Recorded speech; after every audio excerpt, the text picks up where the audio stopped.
नमस्ते। आइए अब हम श्री दिव्य अथर्व शीर्षम का पाठ करते हैं। ओम। सभी देवता देवी के समीप गए और नम्रता से पूछने लगे, हे महादेवी, तुम कौन हो? तो देवी ने कहा, मैं ब्रह्म स्वरूप हूं।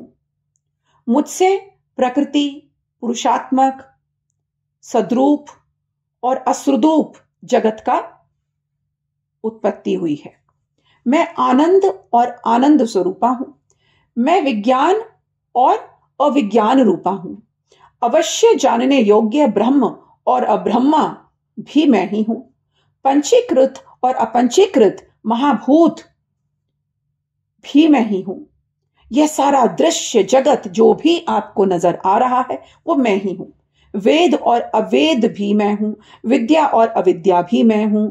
अजा और अनजा, प्रकृति और उससे भिन्न भी मैं ही हूं। नीचे ऊपर अगल बगल भी मैं ही हूं। मैं रुद्रों और वसुओं के रूप में संचार करती हूं।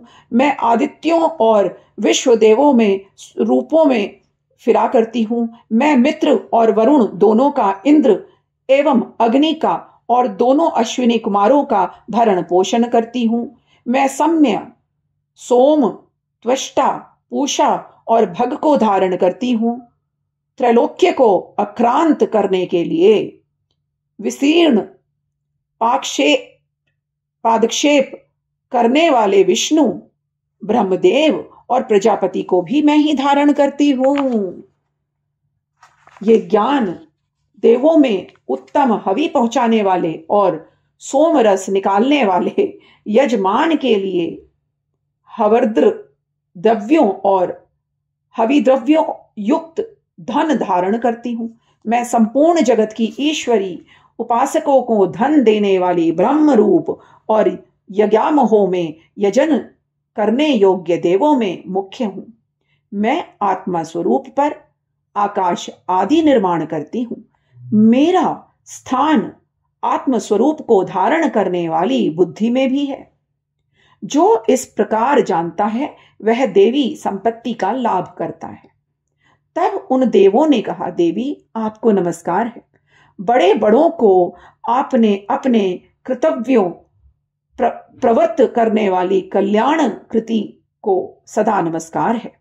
गुण साम्य व्यस्थारूपिणी मंगलमयी देवी को नमस्कार है। नियम युक्त होकर के हम उन्हें प्रणाम करते हैं।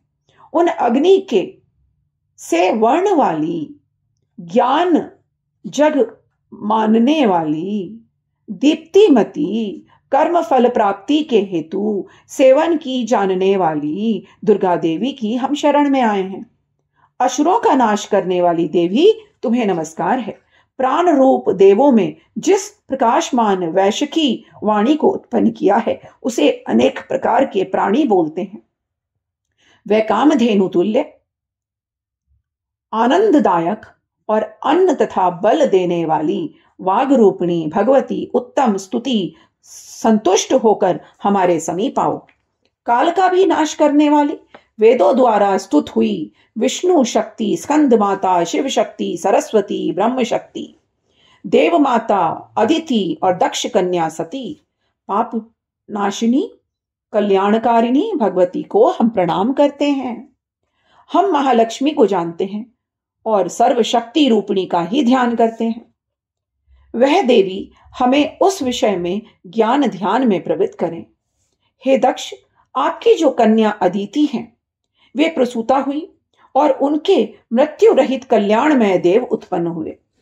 काम क योनि ए कमला ई, वज्रपाणी इंद्र, ल गुहा हिंग, ह स वर्ण मात ऋष्वा वायु, क अभ्र ह इंद्र, ल पुनः गुहा हिंग, स क ल वर्ण और माया हिंग, यह सर्व मितिका, जगन माता, मूल विद्या और वह ब्रह्म रूपिणी है। शिव शक्त भेद रूपा ब्रह्म विष्णु शिव मितिका, सर्व सरस्वती, लक्ष्मी, गौरी रूपा, अशुद्ध मिश्र, शुद्धोपासनामिकता, समर सिभूत, शिव शक्त कामक, ब्रह्म स्वरूप का निर्विकल्प ज्ञान देने वाली सर्वत्व सामितिका महा त्रिपुर सुंदरी, यही इस मंत्र का भावार्थ है। यह मंत्र सब मंत्रों का भी मुकुटमणि है और मंत्र शास्त्र में पंचदशी और श्री विद्या के नाम से प्रसिद्ध है।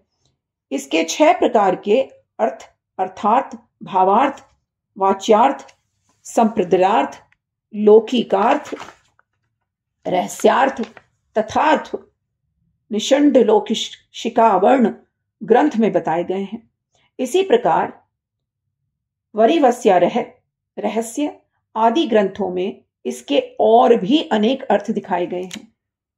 श्रुति में ये मंत्र इस प्रकार से अर्थात क्वचित स्वरूप पोच्चर, क्वचित लक्षणा और लक्षित लक्षणा और कहीं वर्ण के पृथक पृथक अवग्य दर्शार्क ज्ञान बूझकर विश्लंक रूप से कहे गए हैं। इससे यह मालूम होता है कि ये मंत्र कितने गोपनीय और महत्वपूर्ण हैं। ये परमात्मा की शक्ति है, ये विश्व मोहिनी है, पाश, अशुंख, धनुष और बाण धारण करने वाली हैं। ये श्री महाविद्या है। जो ऐसा जानता है वह शोक को पार कर जाता है। भगवती तुम्हें नमस्कार है। हे माता, सब प्रकार से हमारी रक्षा करो। मंत्र दृष्टा ऋषि कहते हैं,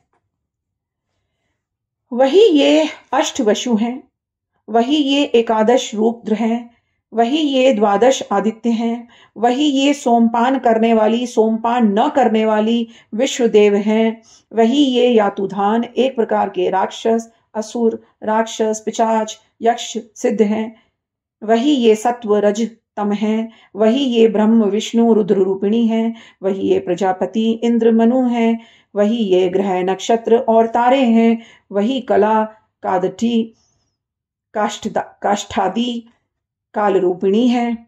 उन पाप नाश करने वाली, भोग मोक्ष देने वाली, अंतरहित विजय धात्री, निर्दोष, शरण लेने योग्य, कल्याणदात्री और मंगल रूपिणी देवी, हम आपको सदा प्रणाम करते हैं। वियत आकाश ह तथा ई कार से युक्त वितिहोत्र अग्नि र सहित अर्धचंद्र से अलंकृत जो देवी का बीज है, वह सब मनोरथ पूर्ण करने वाला है। इस प्रकार इस एकाक्षर ब्रह्म हीन का ऐसे ही यति ध्यान करते हैं जिनका चित्त शुद्ध है, जो निरंतर श्यान अंधपूर्ण और ज्ञान के सागर हैं। यह मंत्र देवी प्रवण माना जाता है। ओंकार के इस सम्मान ही, यह प्रणव ही व्यापक अर्थ से भरा हुआ है। संक्षेप में कहूं तो इसका अर्थ इच्छा, ज्ञान, क्रिया, धार, अध्यत्य, अखंड, सचिदानंद, समरसीभूत शिव शक्ति फुरण है।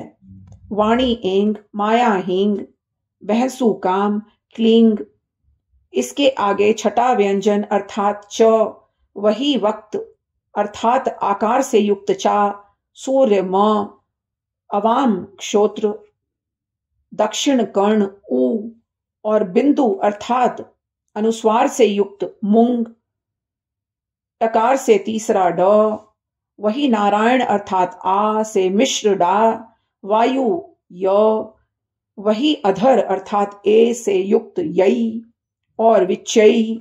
यह निर्वाण मंत्र उपासकों को आनंद और ब्रह्माशुद्ध देने वाला है। इस सब का मैंने सिद्धि कुंजिका स्तोत्र में वर्णन किया है। इस मंत्र का अर्थ है, चित्त स्वरूपिणी महासरस्वती, हे सदुरूपिणी महालक्ष्मी, हे आनंद रूपिणी महाकाली, ब्रह्म विद्या पाने के लिए हम सब समय तुम्हारा ध्यान करते हैं। हे महाकाली, महालक्ष्मी, महासरस्वती, स्वरूपिणी चंडिके, तुम्हें नमस्कार है। अविधा रूप रज्जु की दृढ़ ग्रंथि को खोलकर मुझे मुक्त कर दो मां। हथ कमल के मध्य में रहने वाली, प्रातः कालीन सूर्य के समान प्रभा वाली, पाश और अंकुश धारण करने वाली, मनोहर रूप वाली, वरद और अभय मुद्रा धारण करने वाली, हाथों वाली 3 नेत्रों से युक्त रक्त वस्त्र परिधान करने वाली कामधेनु के समान भक्तों के मनोरथ पूर्ण करने वाली देवी को मैं सदैव भजती हूँ। महाभय को नाश करने वाली, महासंकट को शांत करने वाली और महान करुणा की साक्षात मूर्ति है महादेवी, तुम्हें नमस्कार है। जिसका स्वरूप ब्रह्मादिक नहीं जान पाए हैं, इसलिए जिसे अगेया कहा जाता है, जिसका अंत कहीं नहीं मिलता, इसलिए जिसे अनंता भी कहा जाता है। जिसका लक्ष्य दीख नहीं पड़ता, जिसका लक्ष्य ही नहीं प्राप्त पता चलता कि कहाँ है, इसलिए इसे अलक्ष्या भी कहते हैं। जिसका जन्म ही नहीं समझ में आता, इसे अजन्मा भी कहते हैं। जो अकेली है, सर्वत्र है, इसके लिए इसे एका भी कहा जाता है। जो अकेली है, विश्व रूप में सजी हुई है, इसलिए इसे नैका भी कहते हैं। इसीलिए इसे अगेया, अनंता, अलक्ष्या, अजा, एका, नैका कहा जाता है।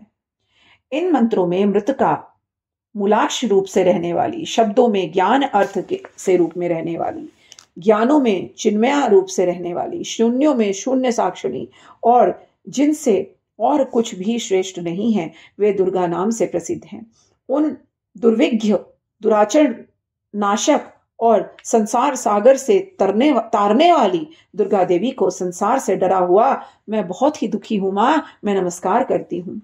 इस अथर्व शीर्ष का जो अध्ययन करता है, उसे 5 अथर्व शीर्षों के जप का फल प्राप्त होता है।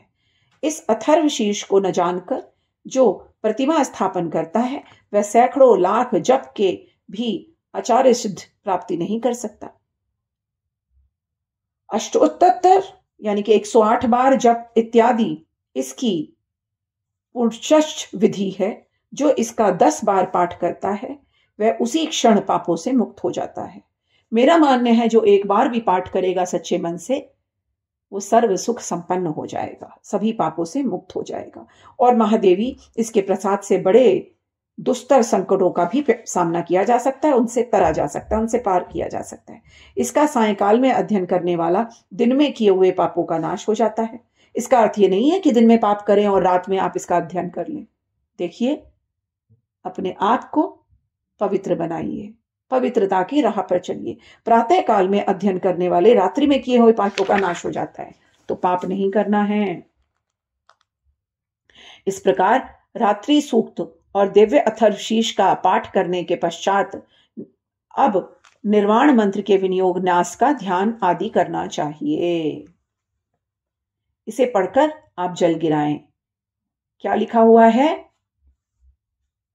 न्यास वाक्यों में एक एक का उच्चारण करके दाहिने हाथ की अंगुलियों से क्रमशः सिर, मुख, हृदय, गुदा, दोनों चरण और नाभि, इन अंगों का स्पर्श करें। देखिए, आपने देखा होगा जब पंडित आदि पूजा करते हैं तो वो ये सारी विधियां करते हैं।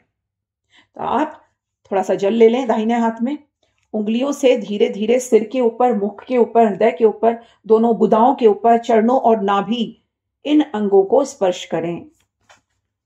दोनों समय इसका अध्ययन करने वालों निष्पाप हो जाते हैं। मध्य रात्रि में तुरीय संध्या के समय जप करने से वाक सिद्धि की प्राप्ति होती है ना? आप जो बोलोगे वो होगा, जो चाहोगे वो होगा। नई प्रतिमा पर जप करने से देवा सानिध्य प्राप्त होता है। प्राण प्रतिष्ठा के समय जप करने से प्राणों की प्रतिष्ठा होती है। भौम शिवनी अमृत सिद्धि योग में महादेवी की सन्निधि में जो जप करने से महामृत्यु से तर जाता है। जो इस प्रकार जानता है वह महामृत्यु से तर जाता है और इस प्रकार अविद्यानाशिनी ब्रह्म विद्या की प्राप्ति करता है। करन्यास। चलिए अब करन्यास का पाठ कर लेते हैं। करन्यास में हाथ की विभिन्न उंगलियों, हथेलियों और हाथ के पृष्ठभाग में मंत्रों का न्यास स्थापन किया जाता है। इस प्रकार अंग न्यास में हृदय आदि अंगों में मंत्रों की स्थापना होती है। मंत्रों को चेतना और मूर्तिमान मानकर, उन अंगों का नाम लेकर, उन मंत्र में देवताओं का ही स्पर्श और वंदन किया जाता है। ऐसा करने से पाठ या जप करने वाले स्वयं मंत्रमय होकर के मंत्र देवताओं द्वारा सर्वथा सुरक्षित हो जाते हैं। उसके बाहर भीतर शुद्धि हो जाती है, आत्मा शुद्ध हो जाती है, दिव्य बल की प्राप्ति होती है और साधना निर्विघ्नता पूर्वक पूर्ण हो जाती है और परम लाभदायक होती है।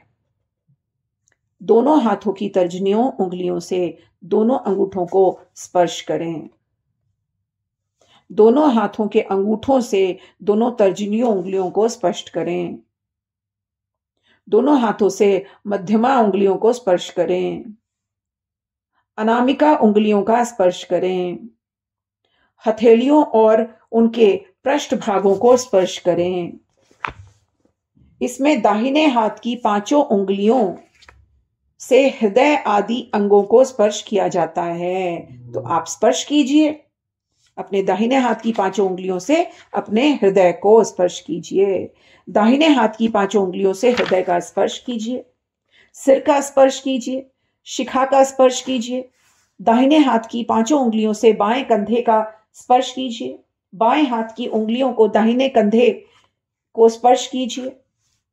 दाहिने हाथ की उंगलियों के अग्रभाग से दोनों नेत्रों और ललाट के मध्य भाग को स्पर्श कीजिए। इसके बाद यह वाक्य पढ़कर ओम ऐं ह्रीं क्लीं चामुंडाय विच्चे अस्त्राय फट। अब यह वाक्य पढ़कर दाहिने हाथ को सिर के ऊपर बाईं ओर से पीछे की ओर ले जाकर के दाहिने ओर से आगे की ओर लेकर के आएं। तर्जनी और मध्यमा उंगलियों से बाएं हाथ की हथेली पर ताली बजाएं। तो जो मैंने बताया अब मैं आपको मंत्र के द्वारा करवाती हूं, आप मेरे साथ करिए। ओम। अब जब मैं बोलूंगी ये वाला मंत्र तो आप दाहिने हाथ की पांचों उंगलियों से अपने हृदय को स्पर्श करेंगे, अपने दिल को छुएंगे। ओम ऐं हृदयाय नमः। अब आप अपने सिर का स्पर्श करें अपने दाहिने हाथ की पांचों उंगलियों से। ओम ह्रीं शिरसे स्वाहा। अब आप शिखा को, यानी कि आपकी चोटी जहां होती है ना, अब फीमेल हो या मेल्स हो वो दोनों ही इस जगह को छुएं। ओम क्लीं शिखाए वष्ट। अब इसके पश्चात दाहिने हाथ की उंगलियों से बाएं कंधे को स्पर्श करें। ओम चामुंडाय कुचाय हुम। अब आप बाएं हाथ की उंगलियों से दाहिने कंधे का स्पर्श करें। ओम चामुंडाय कुचाय हुम। अब इसके पश्चात दाहिने हाथ की उंगलियों से अग्रभाग के दोनों नेत्र, आपके दोनों आंखों को छुइए। दाहिने हाथ की उंगलियों से दोनों आंखों को छुइए और एक उंगली को आप अपने ललाट पर यानी कि माथे पर लगाकर रखिए। ओम विचय नेत्राय वौषट। अब इसके पश्चात यह वाक्य पढ़कर जो मैं पढ़ूंगी, दाहिने हाथ से सिर के ऊपर बाईं ओर से पीछे की ओर से बाईं ओर ले जाएं और दाहिनी ओर आगे की तरफ लेकर के आएं, यानी कि एंटी क्लॉकवाइज हम कह रहे हैं ये वाक्य पढ़ते हुए। दाहिने हाथ को सिर के ऊपर से बाईं ओर से पीछे की ओर लेकर के जाएं, एंटी क्लॉकवाइज डायरेक्शन की हम बात कर रहे हैं। चलिए करिए। ओम ऐं ह्रीं क्लीं चामुंडाय विच्चै अस्त्राय फट। अब अपने हाथ की बाएं हाथ की हथेली पर ताली बजाएं। चलिए अब आगे बढ़ते हैं। अक्षर न्यास का पाठ करते हैं। निम्नांकित वाक्यों को पढ़कर क्रमशः धीरे धीरे शिखा आदि को दाहिने हाथ की उंगलियों से स्पर्श करें, अपनी शिखा की जगह को। ओम ऐं नमः शिखायाम। ओम ह्रीं नमः दक्षिण नेत्र, मतलब दाहिने आंख को।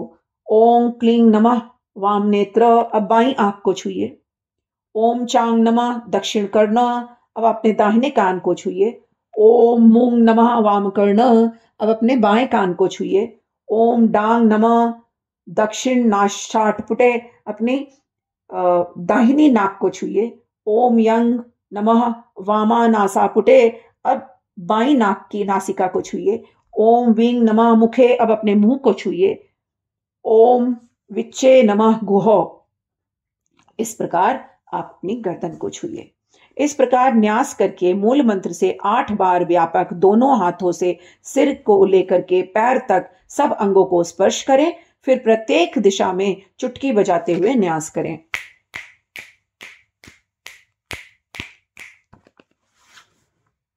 ये क्रिया है, इससे शुद्धि प्राप्ति होती है और आपके जीवन से नकारात्मक शक्ति चली जाती है। अब दंड न्यास करते हैं। ध्यान से सुनिएगा। अब हमें क्या करना चाहिए? ओम ऐं प्राच्ये नमः, ओम ऐं आग्नेय नमः, ओम ह्रीं दक्षिणाय नमः, ओम ह्रीं त्रिनेत्राय नमः, ओम क्लीं प्रीतिच्ये नमः, ओम क्लीं वाट्वे नमः, ओम चामुंडाय उदिच्ये नमः, ओम चामुंडाय ईशान्ये नमः, ओम ऐं ह्रीं क्लीं चामुंडाय विच्चे ऊर्ध्वारे नमः, ओम ऐं ह्रीं क्लीं चामुंडाय विच्चे भूम्ये नमः। भूमि को प्रणाम है। फिर ऐं ह्रीं अक्षमालाकये नमः। इस मंत्र से माला की पूजा करते हुए प्रार्थना करें। आपको क्या कहना है? ओम मां माले महामाये सर्वशक्ति स्वरूपिणी चतुर्वर्ण वर्ग स्तवई नयस्तनस्य स्त्मा में सिद्धिदा भव। ओम अविघ्नं कुरु माले त्वं गुम्हि दक्षिणे करे। जप काले च सिद्ध्यर्थः प्रसीद मम सिद्धये। ओम अक्षमालाधिपते सुसिद्धं देहि देहि सर्वमंत्रस्थ साधिनीः साध्यः साध्यः सर्वसिद्धिं परिकल्प्य परिकल्प्य में स्वाहा। इसके बाद ओम ऐं ह्रीं क्लीं चामुंडाय विच्चे इस मंत्र का 108 बार जाप करें। 108 बार नहीं तो आप 9 बार जाप कर सकते हैं। ओम ऐं ह्रीं क्लीं चामुंडाय विच्चे, ओम ऐं ह्रीं क्लीं चामुंडाय विच्चे, ओम ऐं ह्रीं क्लीं चामुंडाय विच्चे, ओम ऐं ह्रीं क्लीं चामुंडाय विच्चे, ओम ऐं ह्रीं क्लीं चामुंडाय विच्चे, ओम ऐं ह्रीं क्लीं चामुंडाय विच्चे, ओम ऐं ह्रीं क्लीं चामुंडाय विच्चे, ओम ऐं ह्रीं क्लीं चामुंडाय विच्चे, ओम ऐं ह्रीं क्लीं चामुंडाय विच्चे। और कहें,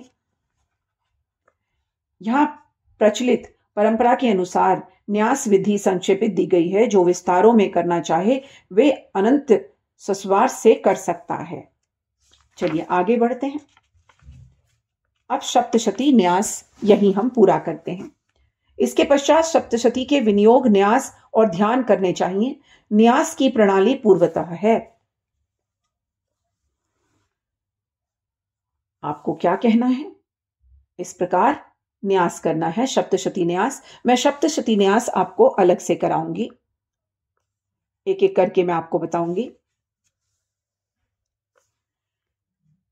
प्रथम मध्योत्तर चरित्रणानां ब्रह्म विष्णु रुद्रा त्रयः श्री महाकाली महालक्ष्मी महासरस्वती देवता गायत्री गुणुष्णा गनुष्टु भश्च छंदसी नंदाशाकंभरी भीमः शक्यः रक्तदंतिका दुर्गा भ्राम्योः बीजनी अग्नि वायु सूर्यास्त वासिनी ऋग्युः सामवेदा ध्यानानि सकल काम नासिध्ये श्री महाकाली महालक्ष्मी महासरस्वती देवता प्रीत्यर्थे जपे विनियोगः। ओम खड्गिनी शूलिनी गौरा गदिनी चक्रिणी तथा शंखनी चपिनी बाण भ्रुशुंडिदी परिधायुधा अंडगुडवज्ञा नमः। ओम शूलेन पाहि नो देवी पाहि खंडेंग चंबिके घंटा स्वेन नः पाहि चापयायिनी निस्वेन च तर्जनीभ्या नमः। ओम प्राच्या रक्ष प्रतीक्षा। ओम ब्राह्मणे नात्म शूलस्य उत्तरास्य तथेश्वरी मध्य माम्भ्या नमः। ओम सौम्यानि यानि रोपिणी त्रैलोक्य विचरन्ति ते यानि चात्यर्थ घोरिणा तै रक्षामास्ततता भुवम अनिमिकाम्या नमः। काव्याः नमः। ओम खड्गशूलदादिनि यानि चरित्रिणी ते अंबिके करलप्पवशिणिनि तै सर्वान् रक्ष सर्वतः। कनिष्ठकाव्या नमः। ओम सर्वस्वरूपे सर्वेशे सर्वशक्ति संविते भवेत्त्रिनहि भवेस्य त्राहि नो देवी दुर्गे देवी नमस्तुते। करतलर करपृष्ठाभ्य नमः। ओम खड्गिनी शूलिनी घोरा हृदया नमः। ओम शूलेन पाहि नो देवी शिरसे स्वाहा। ओम प्राक्षा रक्ष प्रतीच्या च शिखाए वषट्। ओम सौम्यानि यानि रूपाणि क्वचाय हुम। ओम खड्ग शूलगदा दानि त्रिनेत्राय वषट्। ओम सर्वस्वरूपे सर्वेश्वे अस्त्राय फट्। ध्यानम्। विदुधां संप्रभां मृगपति कंधिस्तां भीषणां कन्याभि करवालखेट विलस सद्धता भिरासे विताम। हस्तै चक्र गदा सिखेट विशीर्खाणश्च चापम गुणम तर्जनीं। विभ्राणां नलास्तिमकां शशिधरां दुर्गा त्रिनेत्रा भजे। इसके बाद प्रथम चरित्र का विनियोग और ध्यान करके मार्कंडे ने कहा से सप्तशती का पाठ आरंभ करें। प्रत्येक चरित्र का विनियोग मूल सप्तशती के साथ ही दिया गया है तथा अध्याय के आरंभ में अर्थ सहित ध्यान भी करना चाहिए। पाठ के प्रेम पूर्वक भगवती का ध्यान करते हुए मीठा स्वर, अक्षरों से स्पष्ट उच्चारण, पदों का विभाग, उत्तम स्वर, धीरता और लय के साथ बोलना चाहिए। ये सब पाठों के गुण हैं। जो पाठ करते समय राग पूर्वक गाता है, उच्चारण में जल्दबाजी करता है, सिर हिलाता है और अपने हाथ में लिखी हुई पुस्तक का पाठ करता है, अर्थ की जानकारी नहीं रखता और अधूरा ही मंत्र कंठस्थ करता है, वह पाठ करने वाले में अधम माना जाता है। जब तक अध्याय की पूर्ति ना हो तब तक बीच में पाठ बंद नहीं करना चाहिए। यदि प्रमादवश अध्याय के बीच में पाठ का विराम हो जाए तो पुनः प्रति बार पूरे अध्याय का पाठ करना चाहिए। इस प्रकार हमने सप्तशती न्यास भी पूरा किया। अज्ञानवश पुस्तक में हाथ लेकर बैठकर करने से फल आधा ही होता है। स्तोत्र का पाठ मानसिक नहीं वाचिक होना चाहिए। वाणी से उसका स्पष्ट उच्चारण उत्तम माना जाता है। बहुत जोर जोर से बोलना तथा पाठ में उतावली करना वर्जित है। यत्नपूर्वक, युद्ध और स्थिर चित्त से पाठ करना चाहिए। यदि पाठ कंठस्थ ना हो तो उसे पुस्तक से पढ़ते हुए करना चाहिए या कोई पढ़ रहा है तो उसे ध्यान से सुनना चाहिए। अपने हाथ में लिखे हुए अथवा ब्रह्मास्त्र पुस्तक में लिखे हुए स्तोत्र का पाठ न करें। यदि ऐसा सहस्त्र अधिक श्लोकों का या मंत्रों का ग्रंथ जो पुस्तक देखकर ही पाठ करें, इसमें कम श्लोक हो तो उन्हें कंठस्थ करके बिना पुस्तक के भी पाठ किया जा सकता है। अध्याय समाप्त होने पर इति वध अध्याय तथा समाप्त शब्द का उच्चारण नहीं करना चाहिए। ओम। सभी विन्यास